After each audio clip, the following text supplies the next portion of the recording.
More than 80% of the building stock in Canada in 2030 will be made up of buildings that are already here today. So most of our buildings that we have here today, they are still going to be here in 2030. It's not like we can start fresh with buildings necessarily that are all net zero.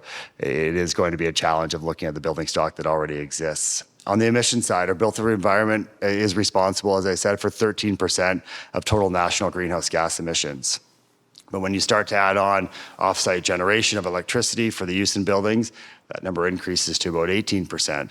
When you start to look at more further at the building materials such as steel and concrete that are used in buildings, that number starts to tick up even further. So we're looking at that sort of operational versus embodied carbon question, and when we start to kind of look at the buildings as an entity, a single entity, but then looking more beyond that at sort of the carbon that goes into the products that we are using to build our buildings, that percentage goes up. So it is really a big challenge, and we need to be looking at this from a number of different perspectives.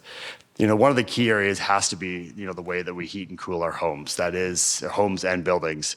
It's not just our homes. Over 78% of operational building emissions in Canada come from space and water heating functions, which is largely based on the use of fossil fuel equipment and a low envelope efficiency levels. So things like air leakage. But certainly that, how we heat and cool our homes is a major part of, again, homes and buildings, a major part of our emissions. So electrifying space and water heating and through the installation of heat pumps, is an essential component of decarbonizing the building sector, while also helping with the resilience question at the same time. With the low cost of many fossil fuels still, natural gas in particular, long technology lifespans, and relatively high upfront technology costs, decarbonizing the building sector will require a multifaceted approach that leverages the commitment of all players involved. So not just governments, and I will again repeat that again, but it really does need to be an all-sector approach.